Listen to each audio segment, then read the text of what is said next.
하나님 아버지 762번째로 우리 크신 하나님을 찬양합니다. 오늘 우리가 권위와 권위주의에 대해서 기도하였습니다. 하나님 이것을 가지고 또 회개 기도도 하고 하나님 영역 기도와 전략 기도도 하였습니다. 하나님 주신 말씀을 가지고 붙들고 기도할 때 하나님께서 반드시 그것을 응답하시고 이끄시고 하나님의 때 하나님의 방법으로 하나님이 역사하셔서 하나님의 선한 길로 거룩하게 하나님 일하시길 소망합니다. 하나님 오늘 부족한 종의 말씀을 증거할 때 사람의 소리는 가려주시고 신실한 종들에게 동일한 성령의 은혜의 역사가 있게 주여 도와주시옵소서. 그렇게 하실 주님을 찬양하며 의를 원하신 예수님의 이름으로 기도합니다. 아멘. 우리 자리에 일어나셔서 당신 때문에 열방의 복을 받습니다. 우리 저는 좌우에 계신 분들께 찾아가셔서 이렇게 인사하겠습니다. 당신 때문에 열발 보고 왔습니다. 잘하고 있어.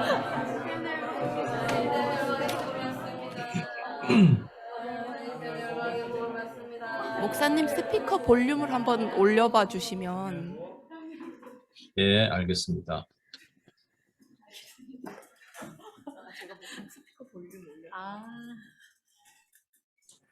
예. 오늘 저는 여러분과 그 하나님의 행위 계시라는 행위 계시라는 걸 혹시 들어보신 적 있어요? 없어요. 자신 있게 얘기하시네. 행위 계시는 하나님께서 예언자들을 통해서 어떤 행동을 통해서 하나님이 계시하시는 것을 행위 계시라고 얘기합니다. 그 계시는 이미 종결됐습니다. 그래서 계시가 오늘날까지 있으면 안 되는 것이죠. 계시는 우리 성경 66권의 성경을 통해서 이미 종결하셨어요. 행위 예언이라는 말도 쓰죠. 오늘날 뭐 예언이 있느냐 없느냐, 예언의 은사가 오늘날 적용하느냐 마느냐, 뭐 이런 것도 있고 계시와 예언은 분명히 다르죠. 예언은 두 가지 의미가 있다고 말씀드렸죠. foretelling과 foretelling이 있다. 그러니까 우리는 foretelling만 생각해요. 앞에 일어날 일을 맞추는 것, 점쟁이가 언제 미래를 맞추는 것, 이것이 예언처럼 생각합니다. 근데 예언은 그게 아니고요. 두 개가 같이 있어야 돼요. foretelling, 하나님이 우리에게 맡기신 말씀을 전달했을 때 그 사람의 삶이 바뀌게 되는 것, 그를 통해서 하나님이 이루시는 일들이 이루어지는 것. 그래서 그 이제 미래적인 것도 foretelling과 foretelling이 함께 가는 거죠. 근데 이 두 개가 같이 가는 것을 계시록 11장에는 교회로 예언되는, 교회로 예표되는 모세와 엘리야로 나타나는 두 증인이 하는 일이 예언이라고 그랬습니다. 그러니까 우리가 예언을 우리 신앙생활에 계속 예언을 하는 거예요, 사실은요. 세상에 선포할 때도 예언하는 것이고, 그리고 우리 죽어가는 영혼들, 불신자, 낙심자에게도 예언을 하는 겁니다. 물론 그런 예언을 하다가 하나님께서 특별한 은사를 주신 분들에게는 그 사람의 삶의 방향을 그 미래적으로 얘기하는 경우도 있을 겁니다. 그렇지만 우리가 이 예언을 오해해서 곡해해서 막 자꾸 이렇게 점쟁이 찾아가듯이 예언기도 받으러 다니면 아주 위험한 것이 됩니다. 근데 여기 말하는 행위 계시는 그 구약 시대에 하나님 행위 계시를 많은 예언자를 통해서 주셨단 말이죠. 근데 이제 그게 끝나고 신약이나 뭐 우리 사는 시대에는 행위 계시가 없어야지 맞겠죠. 근데 행위 계시처럼 느껴지는 것이 매우 많이 있습니다. 예를 들어서 여러분 상황을 보고 우리 삶을 결정하잖아요. 그렇죠? 상황을 보고 삶을 결정하고 어떤 의사를 반영합니다. 근데 그게 좋을 수도 있고 틀릴 수도 있어요. 왜냐하면 상황은 하나님만 주시는 것이 아니기 때문입니다. 상황은 마귀도 얼마든지 만들어냅니다. 아니, 마귀가 더 많이 만들어낼걸요? 여러분 씨를 뿌릴 때 가시덤불과 엉겅퀴에, 그러니까 가시덤불이 있는 곳에 씨를 뿌리면 재리와 염려의 기운에 막혀서 자라지 못한다고 돼 있거든요. 그 가시덤불이 뭐예요? 상황이잖아요. 그 상황에 씨를 뿌렸을 때 그 상황을 가시덤불을 하나님이 주신 건가요? 아니란 말이죠. 베드로가 물 위를 걷다가 빠집니다. 왜 빠지냐면 바람을 보고 두려워하여 빠졌다고 돼 있는데 바람을 보고 두려워했다는 얘기는 뭐냐면 바람은 안 보인단 말이죠. 근데 바람 자체는 이 하나님을 흉내내는 짝퉁이라고 얘기했죠. 그러니까 하나님처럼 말씀처럼 들리는 거예요. 베드로가 처음 물 위를 걸었을 때는 좋은 의미로 걸었을까요? 아니에요. 왜냐하면 오병이어의 현장과 연결되어 있거든요. 오병이어의 기적의 현장에서 여러분 잘 보시면 모든 기적은 하나님이 예수님이 직접 하셨어요. 병자를 고치고 귀신을 쫓아내고 이런 것. 제자들은 옆에서 들러리 했습니다. 그런데 오병이어만은 제자들이 아주 중요한 역할을 했습니다. 예수님께서 50명, 100명씩 앉히라 그러고 제자들에게 가서 그냥 떡을 나눠주라 그랬어요. 예수님 축사만 하셨어요. 그랬더니 어떤 일이 벌어집니까? 제자들이 가서 바구니를 갖다 쏟으면 다시 바구니가 무거워지고 이런 거 아니겠어요? 그 놀라운 기적을 본 겁니다. 사람들이 막 흥분하겠죠. 광분하겠죠. 그리고 누구한테 요청을 할까요? 예수님 떡 더 주세요 그럴까요? 아니면 제자들에게 더 달라 그럴까요? 제자들에게 더 달라 그럽니다. 이게 우리의 삶과도 비슷하거든요. 저 같은 사역자들도 어깨가 이 뽕이 올라가는 이유가 뭐냐면 사람들이 내 사역에 또 뭐 말씀에 이런 거에 은혜 받았다 사역할 때 뭐 또 병자도 고치고 귀신도 쫓겨나 마치 내 능력에 의해서 하는 것처럼 느껴지게 될 때 이 교만이 올라오면서 쓰러지는 것이죠. 제자들도 그랬을 것이고요. 오병이어 때 특히 사람들이 예수님을 왕으로 옹립하려고 그랬거든요. 그러니까 예수님이 왕이면 나도 한 자리 할 거 아니에요? 그 순간 막 교만이 하늘 끝까지 올라갈 때 예수님께서 급히 재촉하여 제자들을 바다 한가운데로 보내십니다. 거기서 6시간에서 10시간 사이 풍랑을 막 헤치면서 극복하려고 해도 못 가고 있는 거예요. 그 공간에는 예수님이 안 계셨어요. 여러분 중요합니다. 예수님이 안 계신 배는 교회가 아니거든요. 그때 베드로에게 그 제자들에게 예수님이 무리를 걸어 나타나십니다. 이제 나타나신 이유가 고스트로 나타나신다고 제가 말씀을 드렸어요. 언제 말씀드렸죠? 하여튼 말씀을 드렸어요. 고스트. 제자들이 고스트다. 유령이다 그랬잖아요. 그 예수님께서 장차 앞으로 내가 부활 승천하신 한 이후에 고스트로 올 것이다. 더 홀리 고스트야 그냥 고스트가 아니라 라는 것을 보여주시고자 하는 것이죠. 근데 베드로가 무리를 걸어 주여 주시거든 명하사 나를 무리로 걷게 하소서. 이게 좋은 의미냐 나쁜 의미냐라는 거예요. 예, 처음의 의미는 나쁜 의미입니다. 아까 오병이의 기적의 현장을 봤던 베드로가 와 나도 저렇게 걸을 수 있을 것 같아. 근데 요 생각을 누가 줬겠냐는 거예요. 요 소리 바람의 주체가 주는 겁니다. 이렇게 얘기합니다. 너도 할 수 있어. 너도 하나님처럼 걸을 수 있어. 요 소리 잘 들으셔야 돼요 여러분. 평상시에 하나님의 음성도 들어야 되지만 사탄의 소리를 분별할 수 있어야 됩니다. 너도 걸을 수 있어. 이런 소프라노 소리. 예. 소프라노, 하이 소프라노. 콜로라투라 소리를 싹 들으면 여러분들이 사탄아 물러가라 해야 되는데 이야 이게 막 할 수 있을 것 같은 거예요. 그래서 무리를 걸어요 또. 3발 4발 걷다가 쑥 빠집니다. 왜 빠지는지 아세요? 바람을 보고 두려워했다고 돼 있습니다. 성경은. 바람은 안 보이죠. 바람이 보이는 상황. 그러니까 뭐 파도에 뭐 머리카락을 날리고 이런 것도 있겠지만 내가 무리를 걷고 있다는 그 상황 이게 안 믿어진다고 이제 UPS에서도 여러 번 말씀드렸습니다. 이게 안 믿어지는 거예요. 그러면 그때도 두 번째 음성이 들립니다.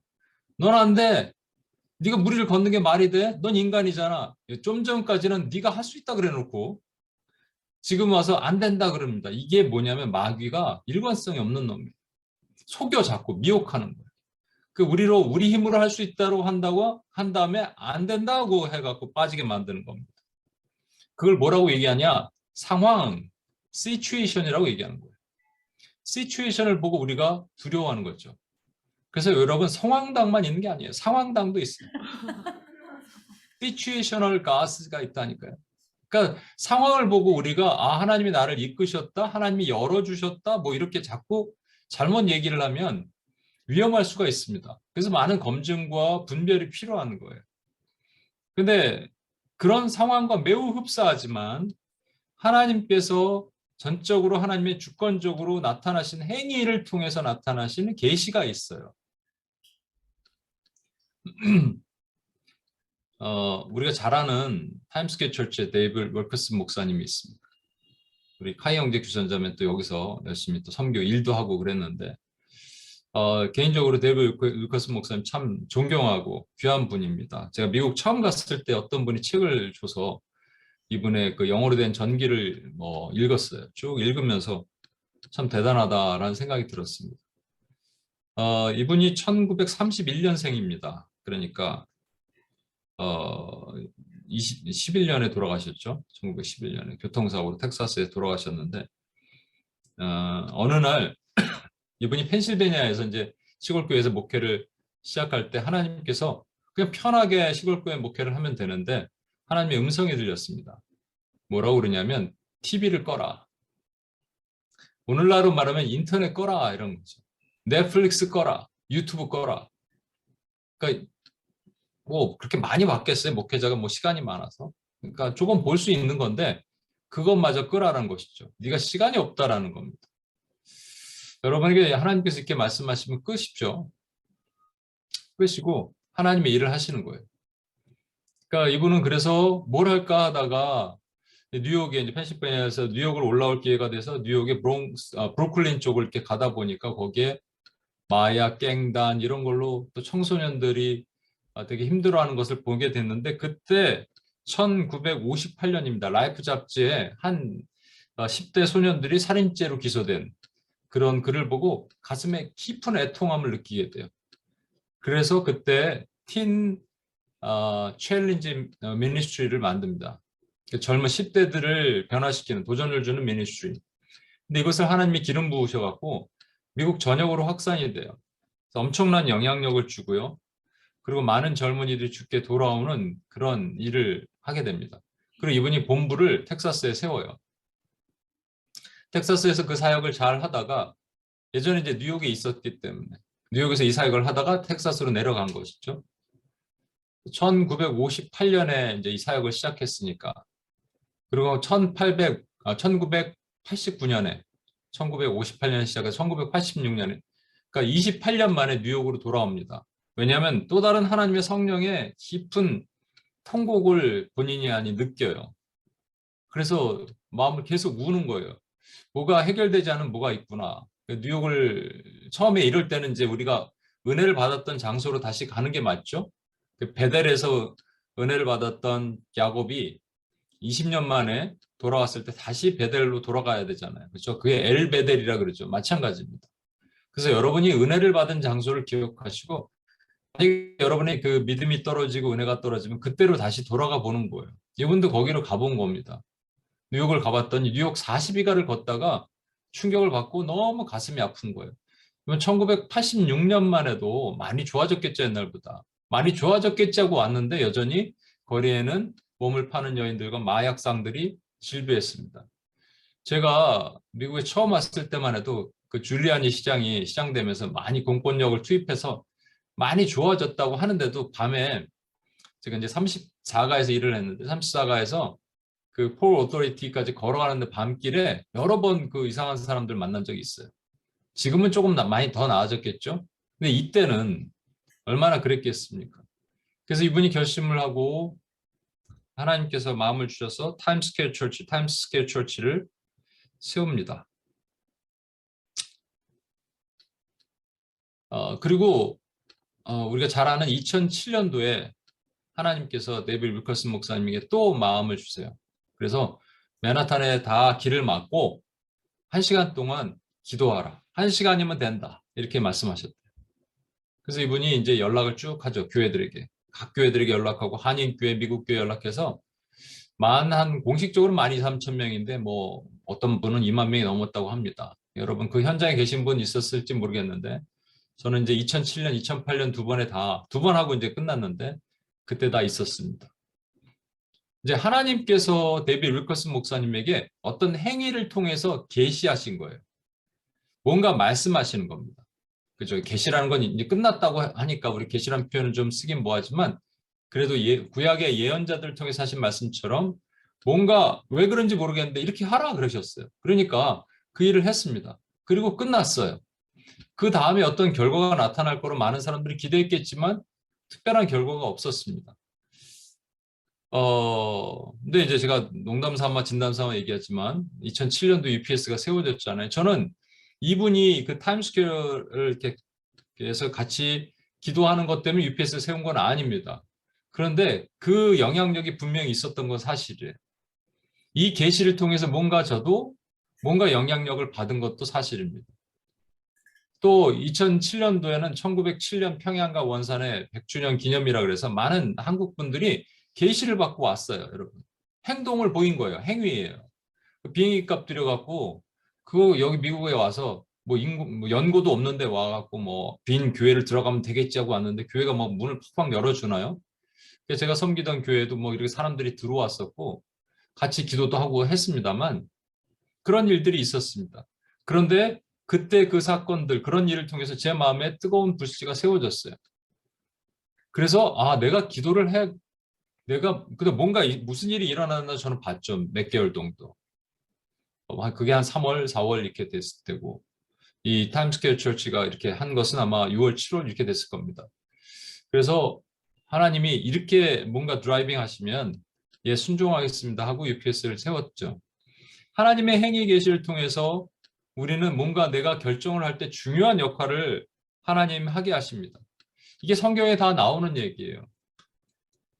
저는요, IMF를 밴쿠버에서 맞았습니다.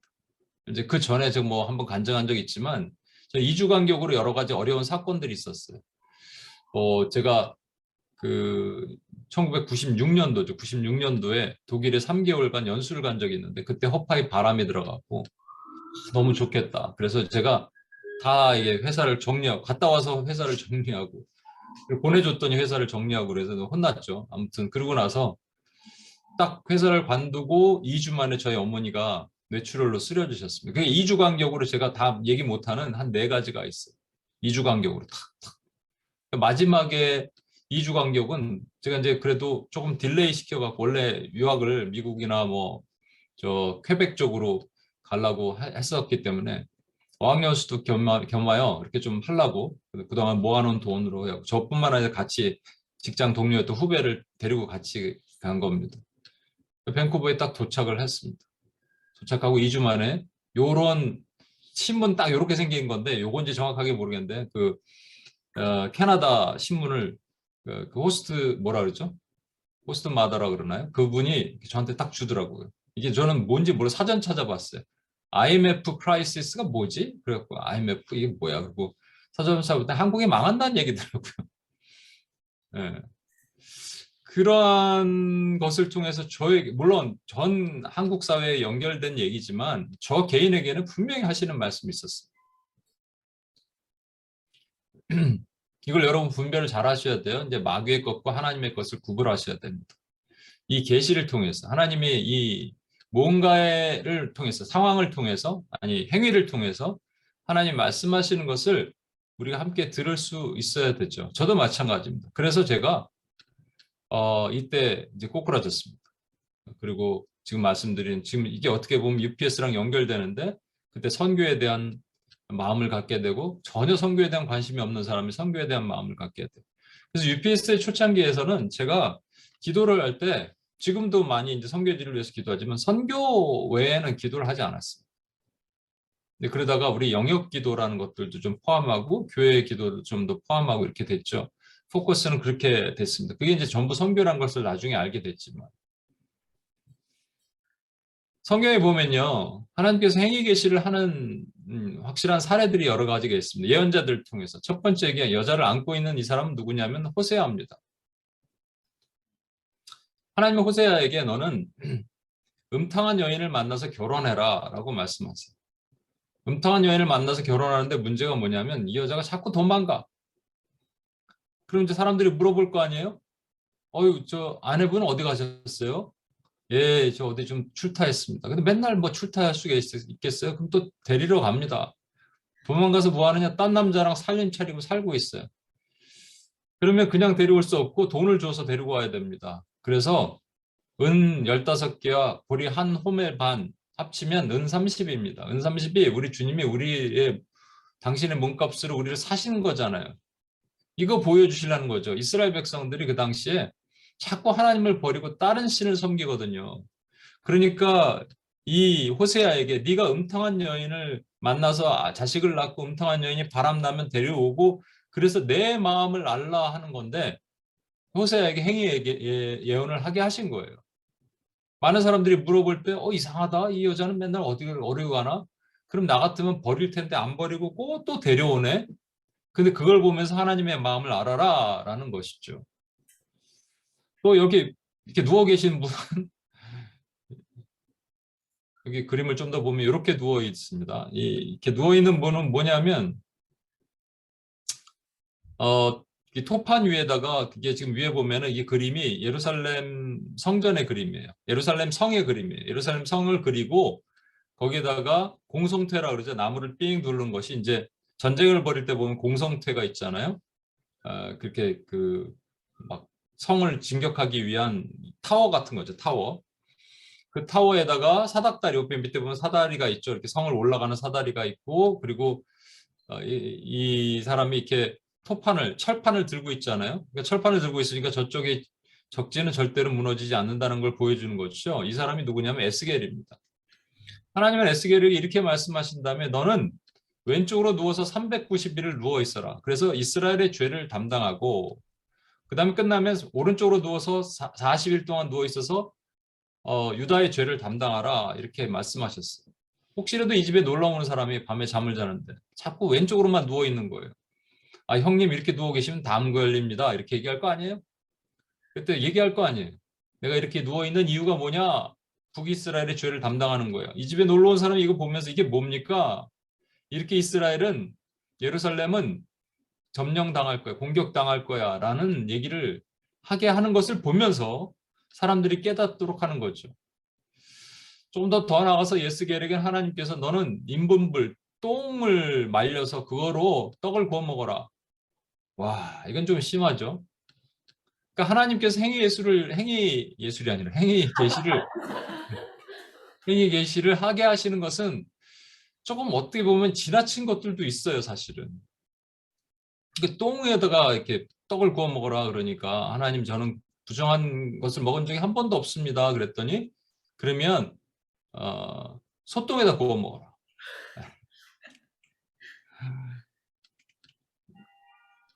이 에스겔 집에 누가 놀러 왔어요. 아유, 그럼 오셨으니까 식사라도 하시죠. 근데 뭐 식사하는 이게 음식을 굽는데 막 똥 냄새가 나는 거예요. 무슨 얘기죠? 아, 저는 소똥에다가 떡을 굽습니다. 왜요? 하나님이 그렇게 하라고 하셨습니다. 이 백성이 똥 같은 존재라는 걸 보여주기 위해서입니다. 이거 얘기하지 않겠어요? 이 행위 계시예요. 마지막에 이 사람 옷 벗고 다니는 사람 이게 누굴까요? 이사야입니다. 하나님은 이사야에게 넌 옷 벗고 다니고 그 네키드랑 베어푸트로 다니라라고 말씀하셨어요. 옷 벗고 맨몸과 맨발로 다니라. 사람들이 손가락질 하잖아요. 왜 그러냐? 이스라엘 백성들이 아수르의 침공 때문에 자꾸 어디를 의지하냐면 애굽과 그다음에 구스, 이디오피아 같은 나라를 의지하는 거예요. 그러니까 하나님이 말씀하시는 거예요. 너희가 의지하는 애굽과 구스는 장차 그들이 포로로 끌려가면서 맨몸과 맨발로 이렇게 끌려가게 될 것이다. 너처럼 하게 될 것이다. 한 일주일 하면 되지. 3년 동안 옷을 벗고 다니래. 야, 그럼 사람들이 물어볼 거 아닙니까? 아, 이사야 선지자님 왜 옷을 벗고 다니십니까? 당신들이 그렇게 의지하는 애굽과 또 그 구스가 장차 이렇게 포로로 끌려가게 될 것을 하나님이 보라고 하셨습니다라고 얘기하는 거예요. 그러니까 행위 계시를 통해서 이들이 깨닫도록 하신 거죠. 자, 이제 여러분 세 개 중에 하나 골라보실래요? 하나님이 여러분을 세 개 중에 하나 해야 돼. 어제도 내가 누구한테 물어봤더니 고개를 막 흔들더라고. 세 개 다 싫다고. 아내가 있는데 맨날 도망가. 자매들 같은 경우 남편이 있는데 맨날 바람 펴. 하나님의 마음을 알아래. 아니면 자꾸 그냥 똥에다가 자꾸 밥을 해 먹으래. 아니면 옷 벗고 다니래. 수영복 입고 맨날 교회 와야 돼. 그게 제일 좋아요? 그래도 그 세 번째가 낫습니까?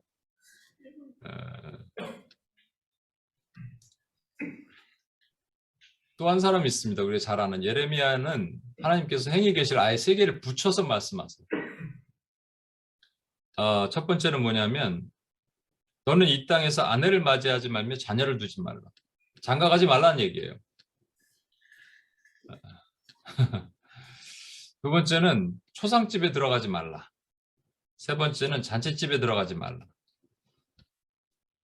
그러니까 아내를 맞이하지 말라라는 얘기는 왜 그렇게 하셨냐? 이때가 예레미야가 한 25에서 30 정도 됐을 나이입니다. 이로부터 한 15년 후면 바벨론의 침공에 있어서 예루살렘은 다 무너집니다.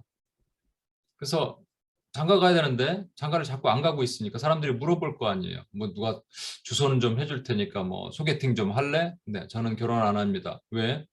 곧 예루살렘은 무너지기 때문입니다. 이 얘기를 하도록 하려고. 혼자 살아라. 그러니까 예수님께서도 계시록 24, 마태복음 24장에 보면 그 아이벤 여인과 자녀를 가진 자들은 화 있을진저 이렇게 말씀하셨거든요.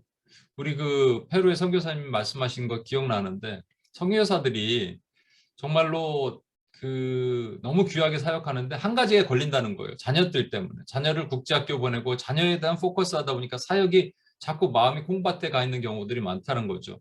어찌 보면 바울도 예레미야도 이렇게 말씀하셔서 이렇게 했다면 김경환 목사는 나 이거 들은 것 같지도 않은데 저는 왜 이러고 있을까 생각이 듭니다만 네. 하나님의 마음을 알 수는 있을 것 같아요. 제가 만약에 막 자녀 있고 애들 키워야 되고 어디 뭐 학교 보내야 되고 뭐 국제학교 보낼까 뭐 할까 이러고 있으면 이 얼마나 많이 분산되겠어요.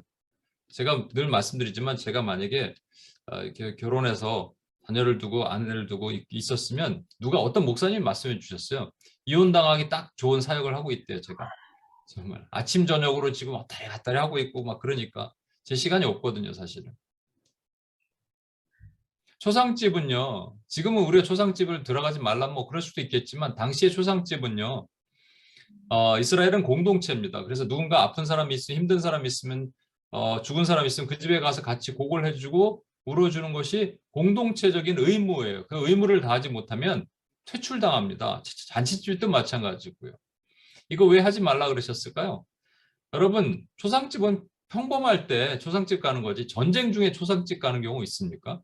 전쟁이 일어난다는 얘기예요. 우크라이나 지금 전쟁 중에 누가 초상집을 세우겠어요? 다 죽는데. 잔치집도 마찬가지입니다. 곧 바벨론이 쳐들어오는데 무슨 잔치를 벌이겠어요? 그러니까 이 모습을 보면서 사람들이 물어보는 거죠. 아, 이거 왜 합니까? 왜 도대체 이렇게 합니까? 했을 때 얘기를 할 거 아니겠어요, 예레미야. 초상집 왜 안 오셨어요? 그러니까 아니 곧 이 땅이 전부 초상을 치를 텐데 어떻게 초상집 하나를 가겠소? 왜 잔치집 안 오셨어요? 지금 잔치 벌일 일이 아닌데 어떻게 내가 잔치집을 가겠소? 왜 장가 안 가세요? 곧 아내와 자식들이 잡혀가고 심지어 자식을 잡아먹는 일들이 있을 텐데 어떻게 내가 장가를 가겠소? 이렇게 행위를 통해서 계시하도록 하셨다는 겁니다. 그러면 중요한 거는 그렇게 했던 예레미야의 얘기, 에스겔의 얘기, 호세아 얘기, 이사야의 모습을 보면서 백성들이 돌아왔을까요? 안 돌아왔을까요? 안 돌아왔어요, 여러분. 잠언 27장 22절에 미련한 자를 곡물과 함께 절구에 넣고 공의로 찌을지라도 절구에 넣고 공의로 찌을지라도 그의 미련은 벗겨지지 아니하리라. 이 구약 전체는 그래서 하나님의 또 버블 그 레벨레이션이 있는가 하면 액트 레벨레이션도 있습니다. 그런데 그렇다면 신약으로 오면 어떨까요? 그런 측면에서 신약에 오면 예수님께서 수많은 기적을 베풀어 주셨죠. 요한복음에 보면 7가지 기적이 있습니다. 이제 우리가 사실 기적 그러면 하나하나의 사건의 기적을 되게 그 단편적으로 보는 그런 것이 있어요. 그래서 치유 그러면 뭐 병든 자를 고치고 눈먼 자를 고치고 또 귀신을 쫓아내고 안진뱅이를 고치고 이것이 오늘날에도 그 치유가 동일하게 일어나느냐 안 나느냐를 되게 중요시하게 생각하면서 치유 사역 하시는 분은 가서 그 치유를 해야 됩니다. 근데 치유의 목적이 무엇인지를 봐야 되고 기적의 목적이 무엇인지를 봐야 되는데 기적의 목적을 간과한 채 그 기적 자체, 나뭇잎 자체만을 보려고 그러면 거시적으로 하나님이 말씀하신 것을 보지 못하게 됩니다. 예수님이 만약에 치유가 목적이었으면 그 일일이 사람들 손 얹고 기도하시고 치유해 주셨겠습니까? 그냥 사람들 다 모아놓으라 그래서 3,000명 모아봐봐. 실로암으로 내려가서 물 씻어. 그러면 전부 눈이 나을 거야. 한 2,000명 모아. 그래갖고 요단강에 들어가고 나오면 전부 문둥병이 나을 거야. 뭐 이렇게 하시면 편했잖아요. 오병이어 기적 보이듯이 장정만 5,000명이니까 한 2만 명 모아놓고 자 딱 이렇게 하면은 그들이 병이 다 나으면 되잖아요. 주님이 그거 못 하시겠어요? 그러니까 기적을 베푸시는 것이 비기적으로 치유가 일어나는 것이 목적이라면 그렇게 하셔야 되는 겁니다. 그런데 그게 아니라는 거예요. 그러니까 우리가 되게 슈퍼피셜한 것만 보는 거죠. 지금 행위 예술, 자꾸 행위 예술이라고 해서 행위 기적도 행위 계시도 마찬가지로 행위 자체를 보면 뭔지 뭐 안 보이는 거예요. 행위 밑에 있는 하나님의 숨은 뜻이 있어서 이것을 보도록 하신 거잖아요. 한 예를 들겠습니다. 예수님이 요한복음에 보면 7가지 기적을 베푸셨어요.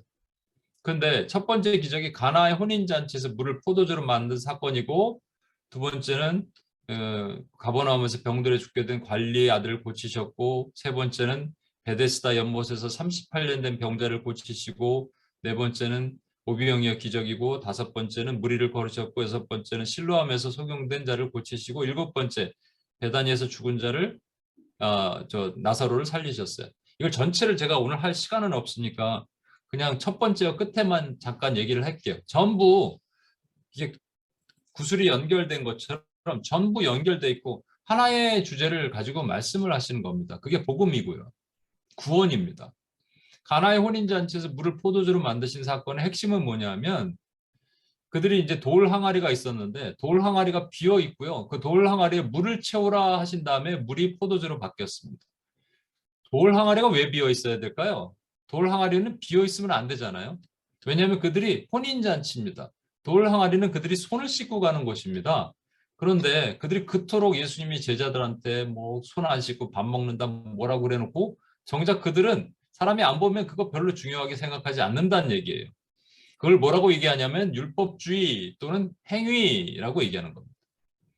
그 행위에다가 물을 부으세요. 물이 뭐냐면 은혜고요.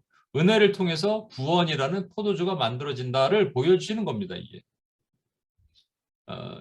그래서 이 사건을 이렇게 보여주신 것을 단순하게 물이 포도주로 만들어진 것으로 보면 우리가 해석될 것이 없어요. 나머지 모든 기적도 마찬가지입니다. 근데 이 다음 사건이 뭐가 나오냐면 어떤 한 남자가 등장하는데 그게 니고데모입니다. 하나님은 요한으로 통해서 니고데모 얘기를 여기다 딱 쓰도록 하신 거예요. 그때 니고데모가 그때 나왔는지 안 나오는지 우리 몰라요. 그렇지만 니고데모 사건을 여기 딱 쓰게 하신 것은 연결된다는 얘기입니다. 니고데모는 유대 지도자입니다. 니고데모는 근데 못 알아들어요. 어떻게 구원받고 어떻게 한 사람이 어미 배에 다시 들어가서 다시 나올 수 있는지 이걸 못 알아들어요. 그러니까 구원에 대한 것을 이해하지 못하는 것이죠. 너는 이스라엘 선생이면서 이걸 모르냐? 예수님께서 말씀하시죠. 왜 모르냐? 이 사람이 돌 항아리이기 때문에 모르는 거예요.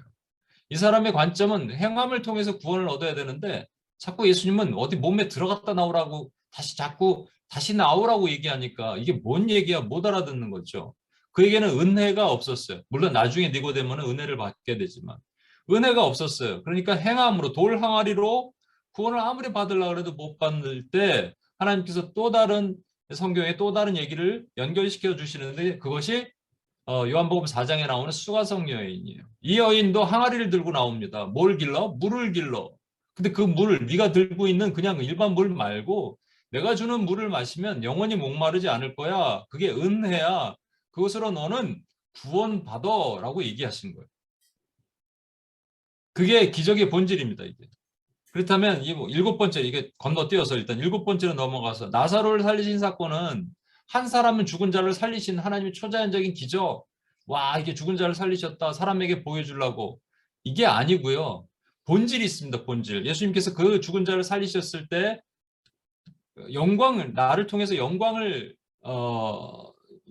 주시기 위한 하는 예수님이 영광받게 하시기 위함이거든요. 그런데 그 중간에 들어가는 두 명의 중요 인물이 있어요. 그게 여러분 아는 마르다와 마리아입니다. 마르다, 마리아 둘 다 예수님 앞에 엎드려서 주님이 우리 오빠 살아계실 때 오셨으면 죽지 않았을 겁니다. 라고 얘기해요. 그런데 두 사람의 가장 큰 결정적인 차이가 뭐냐? 마르다는 예수님께 달려와요. 본인 스스로 왔지만 마리아는 뭔가 삐졌는지 집에 있다가 예수님 부르니까 그때 옵니다. 여러분 구원은 우리 스스로가 인간 스스로가 자신의 노력으로 얻으려고 갈 수 있는 것이 아닙니다. 하나님이 불러주셔야지 얻을 수 있는 것이 구원이란 말이에요. 그리고 마르다가 뭐라고 얘기하냐면 이렇게 압니다. 뭔가 압니다 했을 때 네가 믿느냐 했더니 그제서야 믿는다고 했지만 실제적으로 돌문을 굴려라 했더니 마르다가 좀 전까지 믿는다 그랬던 여자가 저거 사흘 됐습니다. 썩은 시체 냄새 납니다. 그랬어요. 그러니까 그것은 믿는 게 아니에요, 여러분. 그러니까 믿으면은 마르다처럼 자기 스스로가 뭔가 하려고 했던 행위가 아니라 마리아처럼 아무것도 똑같아요. 사람 똑같은 사람인데 마리아처럼 그냥 불러주셔서 눈물을 흘렸을 때 긍휼히 여겨주신 것이 은혜를 통해서 구원받는다라는 거예요. 제가 이제 기적 얘기를 왜 하냐면 예수님의 모든 기적도 기적 계십니다, 여러분. 기적 자체가 아니로 기적을 통해서 뭔가 말씀하시는 것을 들을 수 있어야 돼요. 그래서 슈퍼피셜한 걸 보면 안 되고 그 밑에 감추인 하나님의 그 딥 에리어, 그 안에 있는 것들이 뭔지를 우리가 볼 수 있어야 되겠죠.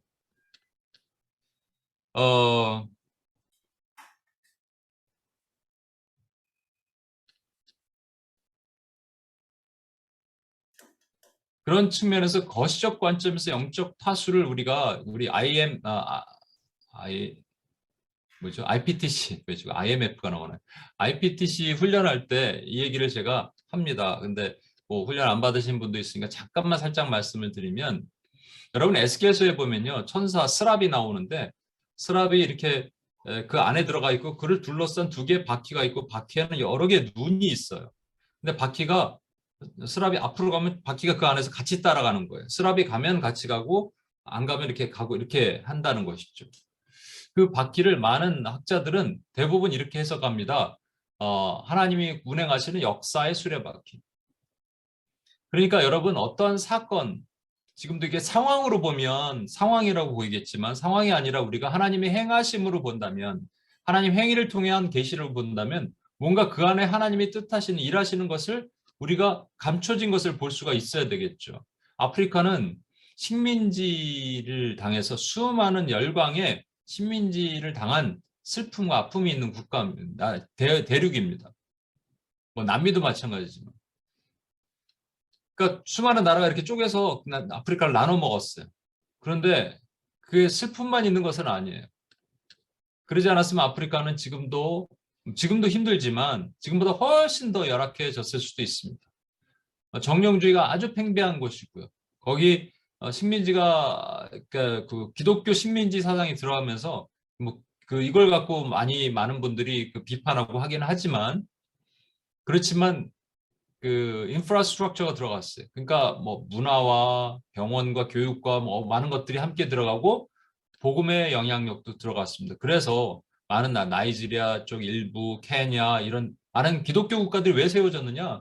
이런 영향력으로 세워지게 된 겁니다. 그러니까 보여주는 표면적인 것은 식민지 이것을 이제 비판하는 사람들 이 표면만 보고 비판하지만 그 밑에 하나님이 일하시는 것은 분명히 있는 것이죠. 중국이 공산화됐습니다. 이건 지금도 중국은 우리 계속 기도하고 있잖아요. 공산주의 재부활 이런 걸 놓고 경계하면서 기도하고 있습니다만 중국이 공산화되지 않았다면 어떤 일이 일어날까? 신장 위구르 쪽에 있는 그 수많은 이슬람 영향력이 중국을 강타했을 겁니다. 아마 대한민국도 아마 많은 영역에 이슬람화 됐을 수도 있습니다. 그렇게 된다면. 하나님은 여기 그 공산주의를 탁 주셔서 이슬람과 계속 부닥치게 하시는 거예요.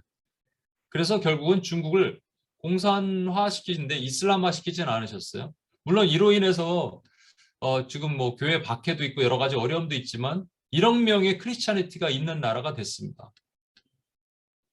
일본은 150년 전에 대한민국보다 150년 전에 사비에르 신부가 복음을 전하고 들고 들어와서 일본 한 일부 지역에서는 엄청난 부흥이 일어납니다. 그런데 그때 순교를 주고 많은 사람들이 죽어요. 그러면 지금 엄청난 부흥이 일어나야 되는데도 불구하고 복음화율이 0.1% 스틸. 왜 그렇게 하실까라는 겁니다. 이때 복음을 들고 들어온 사람들이 예수의 해입니다.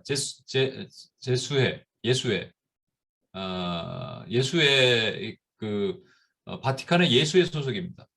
그 예수회는요, 지금도 바티칸에서는 예수회를 약간 이단화처럼 보이는 거예요. 하여튼 정통은 아니라고 보는 거죠. 지금 교황이 예수회 소속이잖아요. 그 예수회에 많은 선교사들이 갔던 곳이 어딨냐? 남미입니다, 여러분. 지금 남미의 현실을 보십시오. 그죠? 그 복음에 정치화시키기 시작한 것이 예수회가 하는 거거든요. 만약에 일본에 예수회가 들어가고 복음이 일어났다면, 이렇게 크리스찬리티가 확산됐다면, 지금 일본은 지금은 이제 복음화율 0.1이지만 엄청 뭐 복음화율 30% 이렇게 말하지만 지금 우리가 생각하는 것 이상의 엄청난 힘든 일이 일어날 겁니다. 지금은 하나님께서 일부러 닫아두시는 거예요. 저는 이것이 한국에 맡기신 하나님의 사명이라고 생각해요. 일본과의 관계를 풀고 그들을 용서하고 그들에게 복음을 증거할 수 있는 영적인 기류를 흘러보내야 될 일을 한국 교회에게 맡기신 것이라고 생각합니다. 이 거시적 관점의 영적 파수예요. 그러니까 우리는 이 시대를 분별할 수 있는 눈과 귀를 가지고 봐야 돼요. 하나님이 어떤 일을 행하신다 그러면 그냥 행하셨다가 아니라 그 뒤에 뭔가 있고 이것을 교회를 투영해서 볼 수 있는 눈이 필요합니다. 그래서 지금 하나님의 행위 계시 두 가지 대표적인 것이 우리에게 나타났어요. 그것이 아프가니스탄 사태와 우크라이나 사태입니다. 어떤 사람들은 아프가니스탄 사태를 그냥 아프가니스탄 사태로, 우크라이나 사태를 우크라이나 사태로 봅니다만 아까 말한 것처럼 여러분 기도자들, 특별히 영적인 파수를 하고 파수꾼의 눈을 가진 기도자들은 이렇게 그냥 봐서는 안 된다고 생각합니다. 이게 지금 조심스러운 얘기인데 하나님의 행위 계시란 표현하기 좀 뭐하다면 하나님의 행위 말씀으로 바꾸겠습니다만 하나님의 어떤 행하심을 통해서 우리에게 보도록 하시는 게 분명히 있다라고 저는 생각해요. 여러분 아프간 이 사태 때 이 사람들 지금 뛰어서 비행기 쫓아가죠. 그러다 실제 몇 명은 비행기에 매달렸다가 떨어져서 죽어요. 그 매달리는 사람도 대단해요. 근데 왜 쫓아갈까요? 이 사람들이. 왜 뛰어갈까요? 비행기 뜨지 않을 거라고 생각해서 뛰어갔는지 모르겠어요. 몇 명은 이게 웃으면서 뛰어가잖아요. 그리고 비행기가 떠나니까 망연자실하게 비행기를 바라봅니다. 슈라프 기니 아프간 대통령이 아프간을 떠나자마자 다음날 탈레반이 카불을 점령해요. 미국이 떠나고 나서 아프간이 점령된 게 8월 15일입니다. 2021년 8월 15일. 2021년 7월, 그러니까 6월 말부터 미국이 이제 떠날 준비를 하고 거의 뭐 한 2달도 안 돼서 떠나자마자 그리고 슈라프 가니 아프간 대통령이 떠난 다음 날 바로 점령당합니다. 그 작년 말에 슈랍 가니 아프간 대통령이 해외 도피 4개월 만에 인터뷰를 했어요. 뭐라고 얘기하냐면 자기는 억울하다는 거예요. 그 엄청난 대충돌로 인해서 카불의 파괴를 막을 방법을 선택하다가 어쩔 수 없이 자기가 비행기를 타고 떠났는데 비행기를 타고 자기는 아프간을 벗어나지 않을 줄 알았다는 거예요. 타보니까 다른 나라더라. 이런 황당한 수천만 불 가지고 도망갔다는 얘기가 있습니다. 이 사람이 처음에 죽을 때까지 싸우겠다 그랬는데 탈레반이 공격해 오면서 이렇게 하다가 전부 몰살했다 뭐 사람들이 얘기하니까 도망가자 그러고 도망갔습니다. 비슷하지만 조금 다른 그래서 지금 탈레반에 의해서 지금 벌써 8개월이 정도 지났죠, 여러분? 7개월 지났죠? 7개월, 8개월. 어떤 자매가 그 고등학교 2학년 한국에 와 있는 아프간 난민 자매가 올려준 글이 있어요. 우크라이나 사태를 보면서. 우크라이나 사태를 보면서 아프간 자기 고국이 생각난다는 거예요.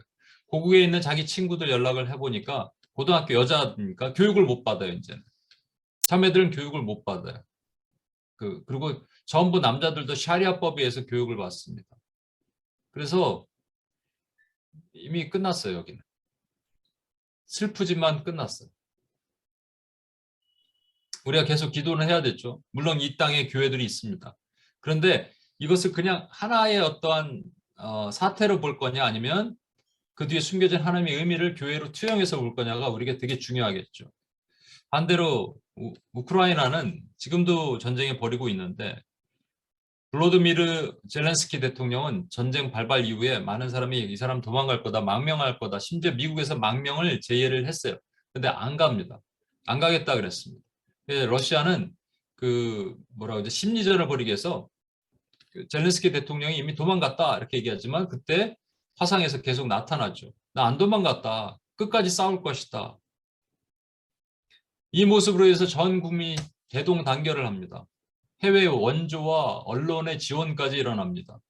그리고 그전까지 아프간과는 전혀 다른 모습을 보이니까 러시아도 당황하기 시작한 거예요. 이 젤렌스키 대통령이 원래 그 변호사 출신이랬죠. 그런데 블랙 코미디를 하는 코미디언이었대요. 이 코미디언이 대통령이 됐다고 또 비아냥거리는 쪽도 많이 있었습니다만 이 사람이 대통령이 될 때 70%였어요. 그러다가 뭐 대통령이 되게 무슨 저기 뭐 약간 부족한 것도 있었겠죠. 그래서 30%까지 떨어졌다 지금은 90% 이상의 지지를 받습니다. 더 중요한 것은 전 국민이 다 총을 들고 함께 싸우려고 그래요. 아프간과 너무 대조적이에요. 이것이 하나님의 행위 계시라면 우리에게 말씀하시는 것이 있을 수 있지 않겠습니까? 그래서 저는 이렇게 생각을 해봤어요.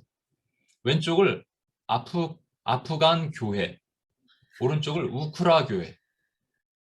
아프간 교회는 어떤 교회냐면요. 교회에 갑자기 어려움이 왔어요. 분열이 왔어요. 장로님과 뭐 싸움이 몇 명이 좀 있어 이러다 보니까 막 다툼이 있었어요. 그런데 목회자도 또 교회 지도자도 전부 그냥 그 문제를 해결하다 보니까 안 되니까 그래서 떠나버렸어요. 떠났더니 교회가 완전 풍비박살 났습니다. 아프간 교회에 있는 소그룹 리더들이 있어요. 셀 리더, 순 리더. 근데 순원 중에 되게 갑자기 어렵고 힘든 사람이 생겼어요. 근데 같이 좀 금식하고 이렇게 해야 되는데 나도 먹고 살기 바쁘고 힘든데 뭘 그렇게 챙기나. 그래서 그러다 보니까 그 사람이 교회를 떠나서 버렸어. 한 영혼이 떠날 수 있지. 근데 둘, 셋 떠나기 시작했어. 예, 여기서 탈레반 같은 어둠의 영이 침투하는 것이죠. 분열과 이런 것들이 일어났어. 아프간 교회는 뭐 차별금지법이고 뭐가 이런 거에 대해 별로 신경 쓰지 않는 교회입니다. 그래서 우리끼리 이제 먹고 마시고 시집가고 장가들면 되지 뭐 하는 교회가 아프간 교회. 우크라 교회는 어떤 교회냐? 교회가 원수에 공격받고 있다고 딱 생각되는 순간 목회자부터 장로, 권사, 집사 온 교회가 금식을 선포합니다. 그리고 강단에서 떠나지 않아요. 함께 기도합니다. 무릎으로 기도합니다. 마음을 찢고 기도하는 것이죠. 그때 들어왔던 이 원수가 한 방에 끝낼 줄 알았는데 못 끝내고 지금 막 계속 싸우는 거죠. 또 뭐 새로운 순원이 힘들다 그러니까 모든 것을 제껴두고 자신의 유익, 자신의 편의를 다 제껴두고 달려들어서 그 사람을 살리기 위해 뛰어드는 그러한 리더들이 많은 곳. 교회가 거시적인 공격을 받는다. 전 교회가 대동단결해서 눈물로 뭐 예를 들어 차별금지법이다 이런 것들을 함께 기도하는 곳. 그게 우크라 교회입니다. 그럼 여러분은 어떤 교회십니까?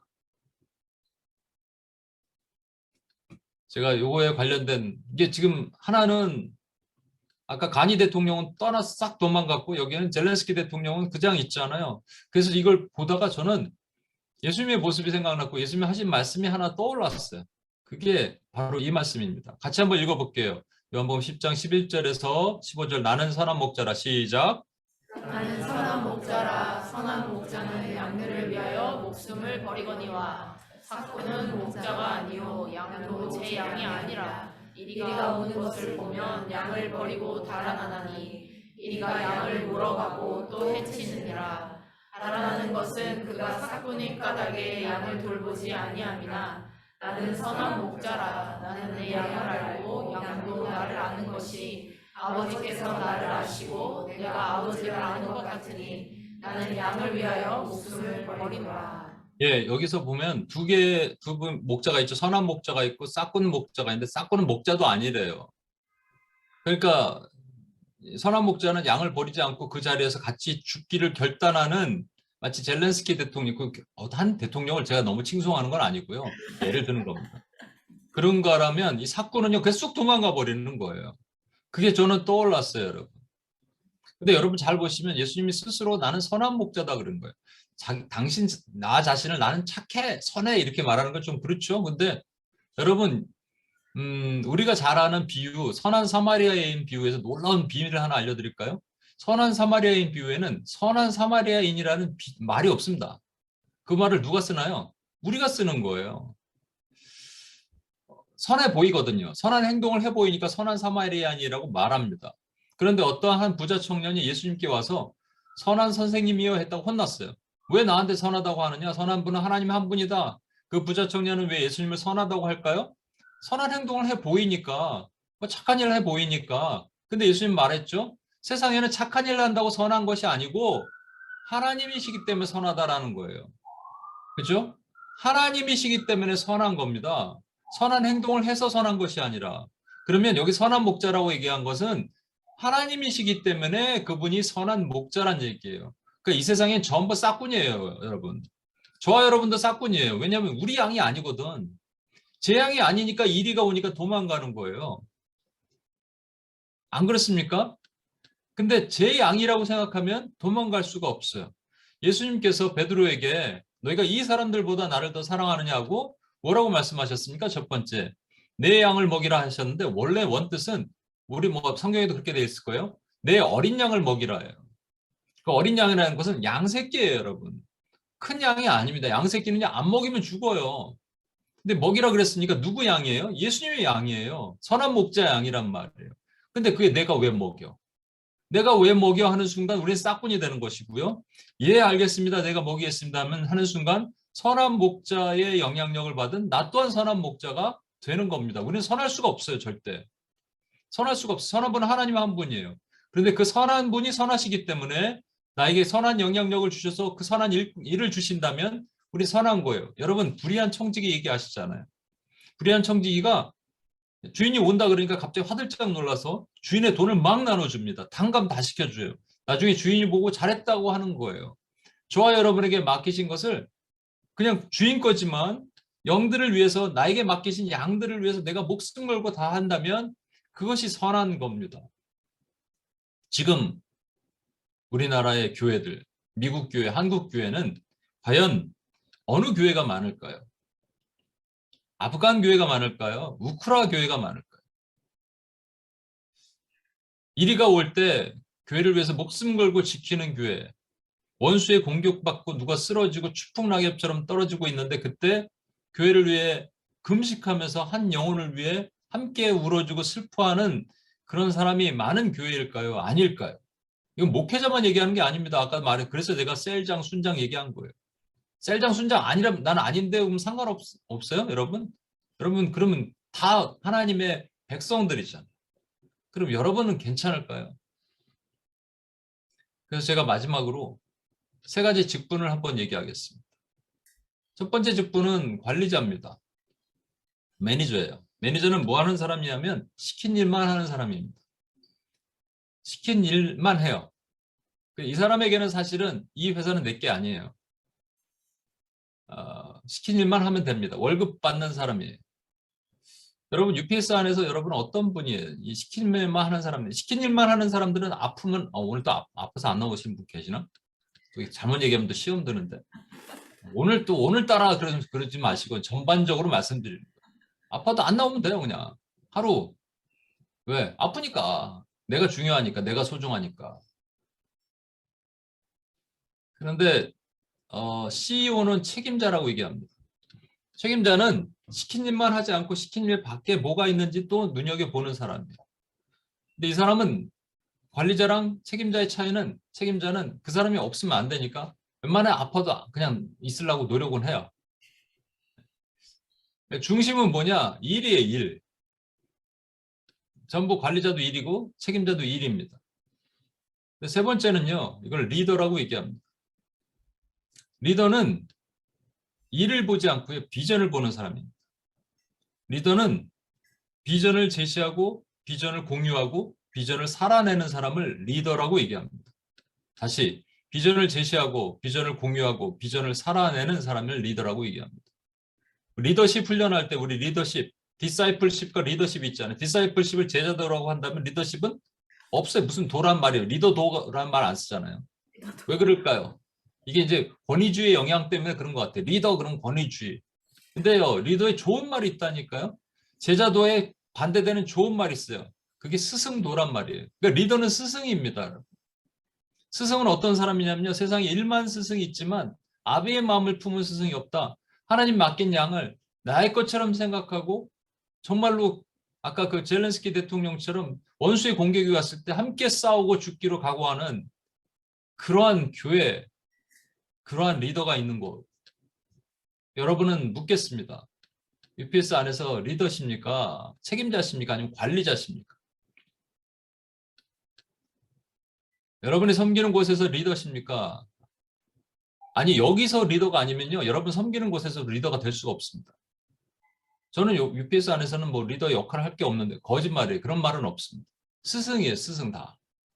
내가 맡은 일 아무것도 없고 여기가 나이가 제일 어린 사람이라 해도 스승이 될 수가 있습니다. 일이 아니거든요. 이건 비전이거든요.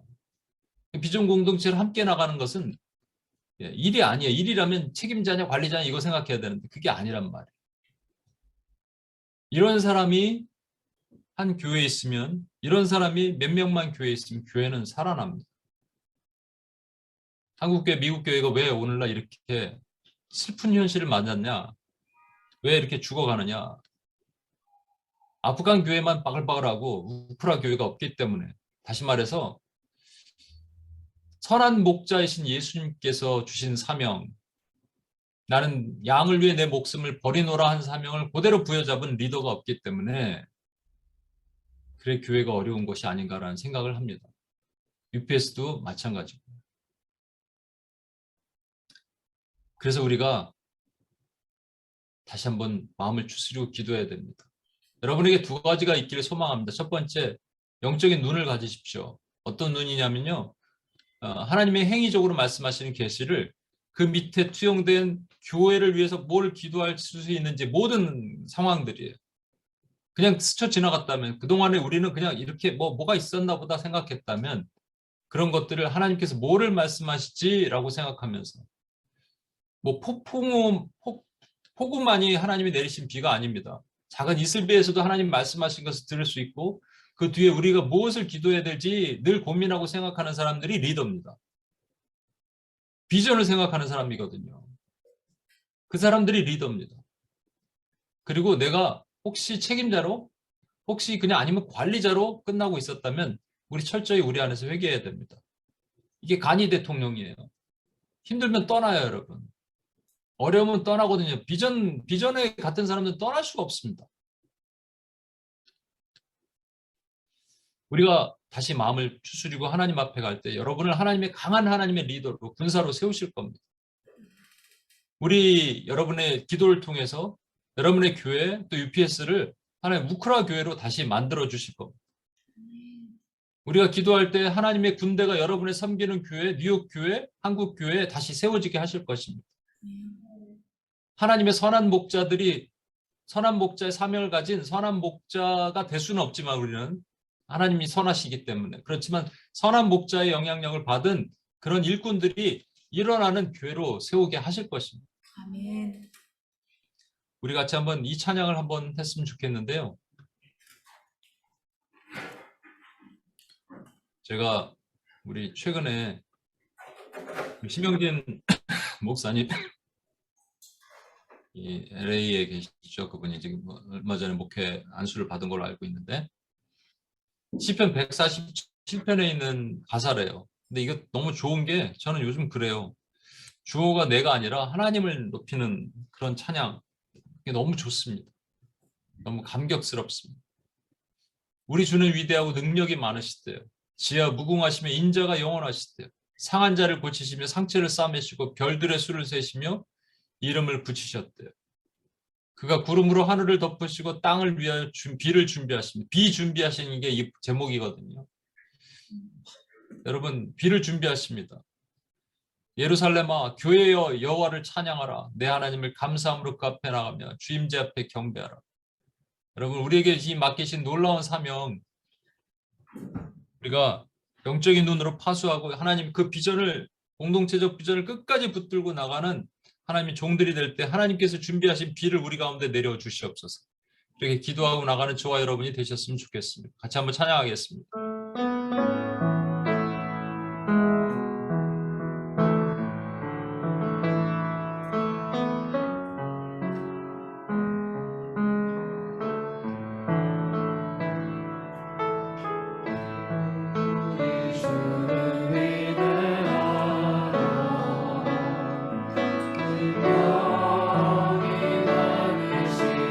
자리에서 일어나실까요?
다시 한번 고백합니다. 우리 주는 위대하며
예루살렘아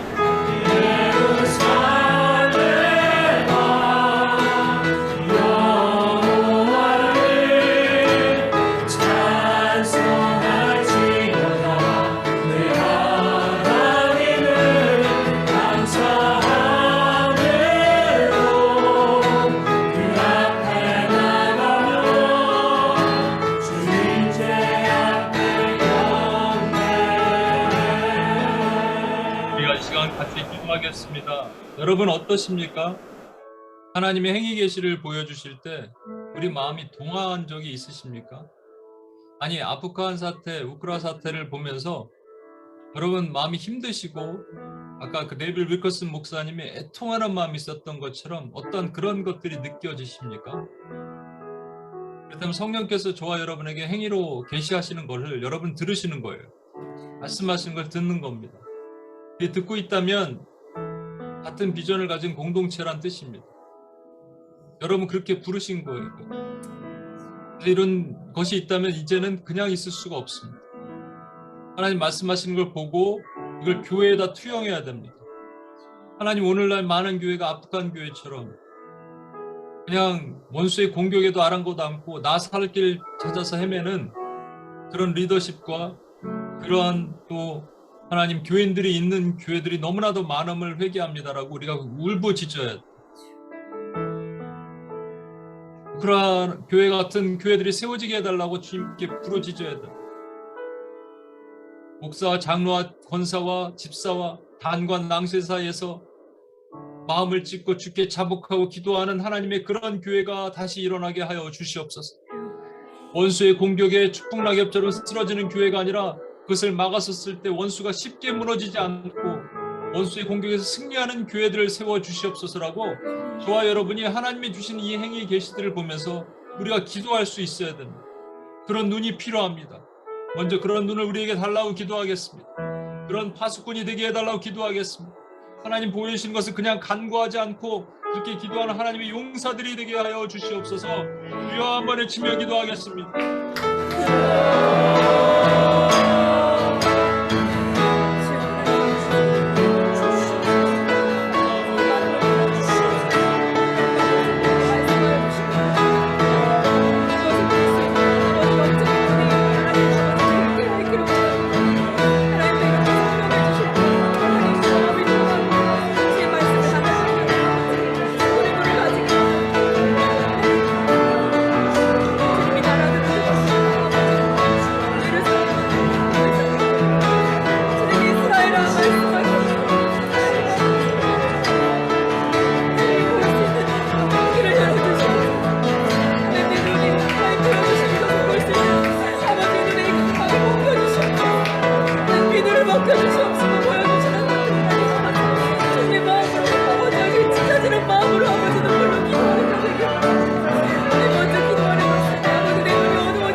바니 대통령입니까? 젤렌스키 대통령입니까?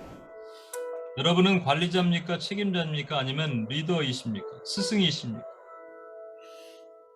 스승이라면, 리더라면 비전을 가지고 있어서요, 절대로 그 자리를 떠날 수가 없습니다. 아파서라도 무릎으로 기어 나와야 됩니다. 하나님이 주신 사명의 길을 떠날 수가 없는 겁니다. 원수가 우리를 유린하고 무너뜨리고 있을 때 UPS뿐만 아니라 UPS가 지향해야 될 많은 교회들의 사명을 우리가 가졌거든요. 이게 공동체적 비전이잖아요.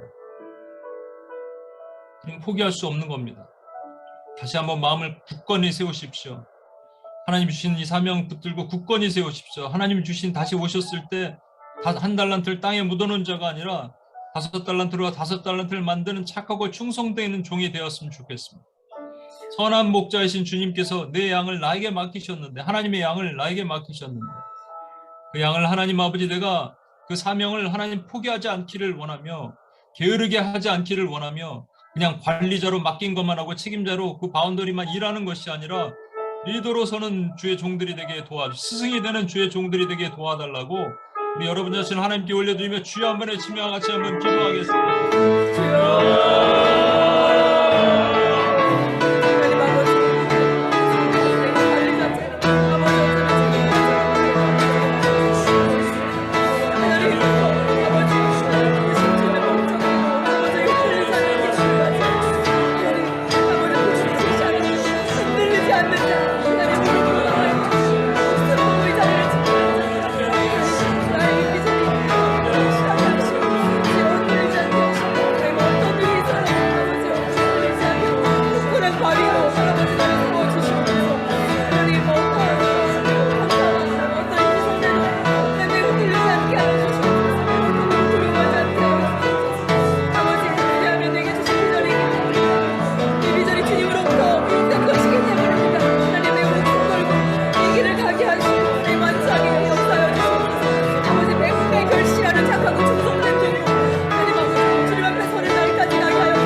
악한 교회가 되어가고 있는 것이 아닐까.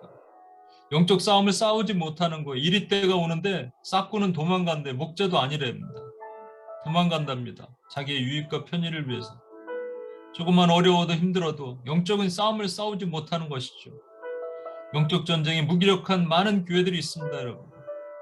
왜 못 싸울까요? 자기의 유익과 자기의 의의를 위해서 의의를 내세우는 바리새인처럼 그래서 못 싸우는 거 아니겠습니까?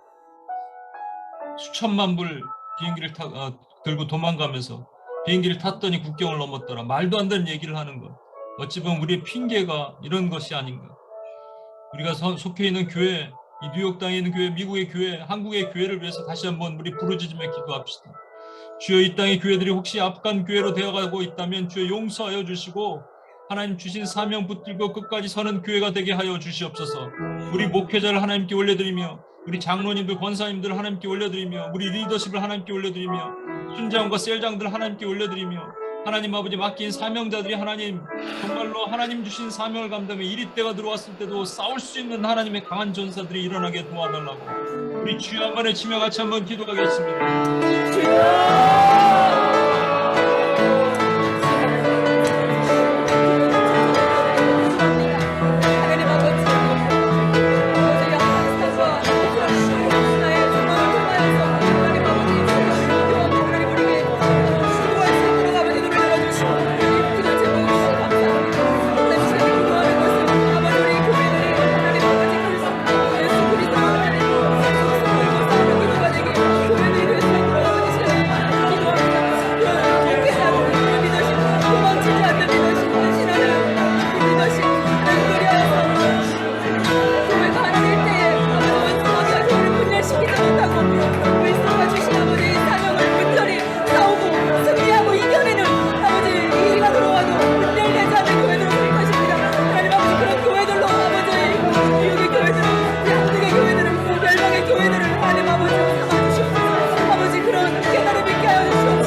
하나님 그 이스라엘 때 수많은 그 선지자를 보내서 행위 계시로 말씀하셨는데도 불구하고 깨닫지 못하고 이해하지 못했던 그들의 백성들의 모습처럼 어쩌면 오늘날 교회에 하나님께서 이러한 여러 가지 사태를 통해서 말씀하시는데 깨닫지 못하고 적용하지 못했던 것이 우리의 죄가 아닌가 생각됩니다. 또한 그것을 보면서 하나님 이 안에 하나님 그냥 나몰라라고 어려움 때 이리 때가 왔을 때 도망가는 싹군과 선한 목자를 비교해 보게 하시었고 선한 목자의 사명을 가진 하나님의 교회 리더십들이 다시 일어나기를 원합니다. 아멘. UPS 멤버들 단 한 명도 없이 하나님의 리더들이 되게 하시옵소서. 비전을 받은 하나님의 비전 공동체를 리더들이 되게 하여 주시옵소서. 아멘. 그래서 하나님 주신 사명 포기하지 않고 끝까지 영적인 파수를 하며 하나님 사명을 붙들고 하나님 주신 사명을 땅에 묻어놓지 않고 착하게 충성된 종으로 하나님 사명 감당하는 귀한 믿음의 종들이 되게 도와주시옵소서. 아멘. 사실 주님을 찬양하며 우리를 구원하신 예수님의 이름으로 기도합니다. 아멘.